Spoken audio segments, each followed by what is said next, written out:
How you doing, YouTube? Underworld 6667 here, coming at you with some more YCS wonderful coverage. We are looking at William Casaw's top 16 frog, I guess, Obelisk deck. The main thing that you're looking at is an Obelisk Sea Lancer mix, where he, in an interview, did say that his main thing was Obelisk and Sea Lancer.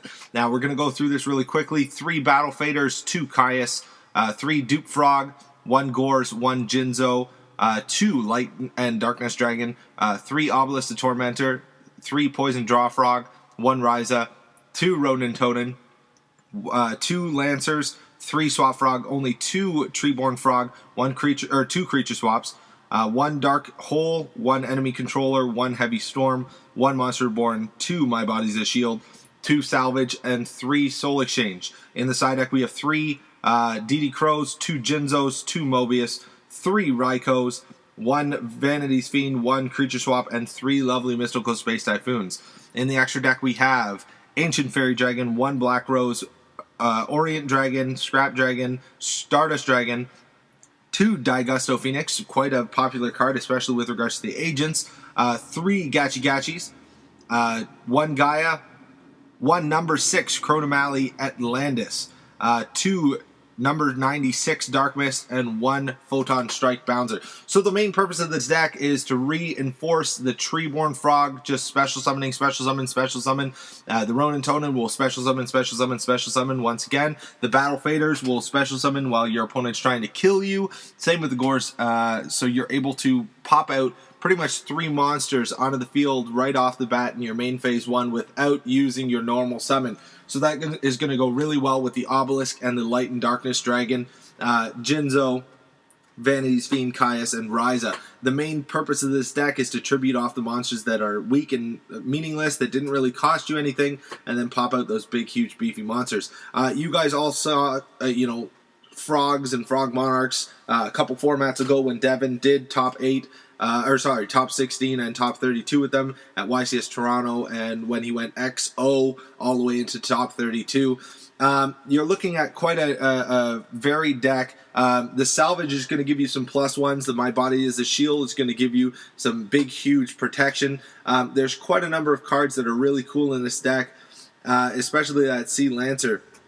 You can target any number of your banished Fish, Sea Serpent, and Aqua type monsters.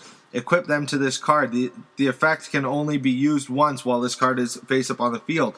If this face up card on the field would be destroyed, you can destroy one of those cards instead. This card gains 1,000 attack while equipped with a monster by this effect. So it's really, really powerful. 2,300 plus, can't be destroyed by a lot of things. So it's going to be really powerful.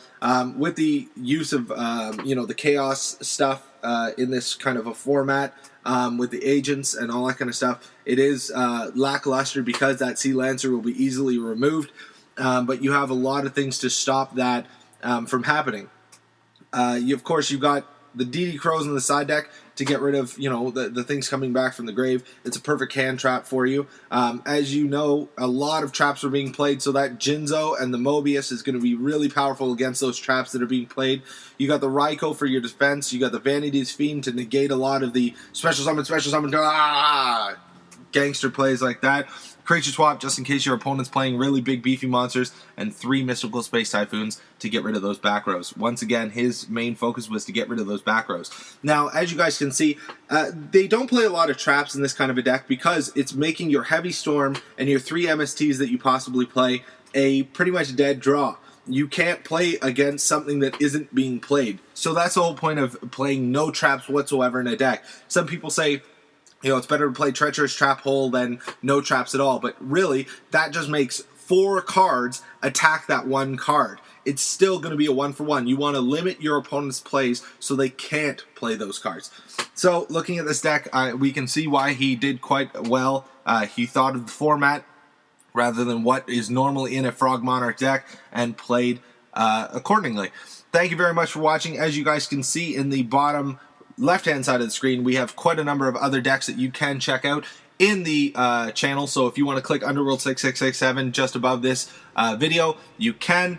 please view the playlist once it is uploaded with all the top 32 deck lists that we could get. Thanks, guys.